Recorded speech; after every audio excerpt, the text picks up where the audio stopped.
Haligani mwanafamilia wa channel tupendwa hii hapa ya Kileo Media. Kama ndo mara kwa kwanza basi nikusii usisahau kusubscribe, kulike, kushare pamoja na kucomment bwana. Tumeweza kuona siku hii ya leo Esma Patam ameweza kuishiwa na watu wengi na wengi wao walimuishi kwa kuweza kumtakia maisha marefu, hususan mama yake mzazi, na pia waliweza kuzungumza aliweza kuandika vitu vingi kupitia peji yake ya Instagram na kuweza kumuomba aweze kuwa na mshikamano mkubwa katika kila hatua ambayo wamekuwa wakipiga katika maisha, kwa sababu kuna vitu vingi ambavyo sasa leo hii bwana tumeweza kuona Diamond Patam pamoja na mlembo wetu Bibi Zuhura wameweza kuungana na mume wake kuweza kumfanyia surprise kubwa Bibi Esma Patam katika siku yake hii leo hii ya kuzaliwa, na wengi wao walikuwa wanasubiri siku hii kwa hamu, kwa sababu tunakumbuka Bibi Zuchu kwa kipindi cha nyuma kabisa siku hii ya kuzaliwa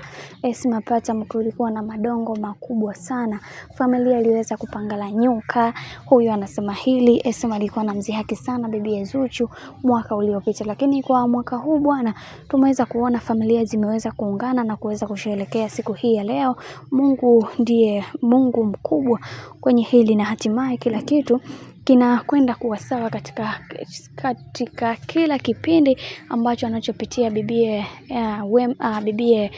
Esma Patam pamoja na Bibi Zuchu. Lakini kwa kipindi hiki bwana wamekuwa wakiungana kwa pamoja kuweza kutatua haya ambayo yanayoendelea kwa kipindi hiki. Mungu mkubwa aendelee kushukuriwa, kwani hakuna mtu ambaye angeweza kutatua huu mgogoro wao, lakini Mungu mwenyewe ndiye ambaye aliweza kusababisha haya migongano iweze kuisha na kila mtu aweze kutambua thamani zake kwa namna moja ama nyingine. Lakini pia tumeweza kuona baadhi ya watu wengi waliweza kufunguka vitu vingi, kisha akasema kwamba kiukweli kwa hiki ambacho kinachoendelea basi inatubidi tuweze kumuomba Mungu aendelee kusimama na Bibi Zuchu katika kila hatua ya maisha yake, kwa sababu amekuwa akipitia changamoto nyingi sana katika maisha na mwishowe anajikuta anapoteza vitu muhimu katika maisha yake. Hivyo tupaswa kuweza kuhakikisha kila kitu kinakuwa sawa kwa upande wake, na hiki ndio kitu bora sana kwa kipindi hiki. Na pia tumeweza kuona baadhi ya watu wengi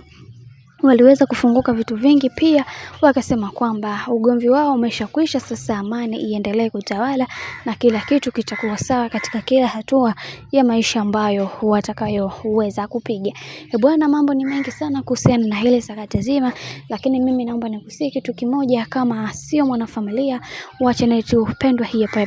ya Kileo Media, basi nikusihi usisahau kusubscribe, kulike, kushare pamoja na kucomment.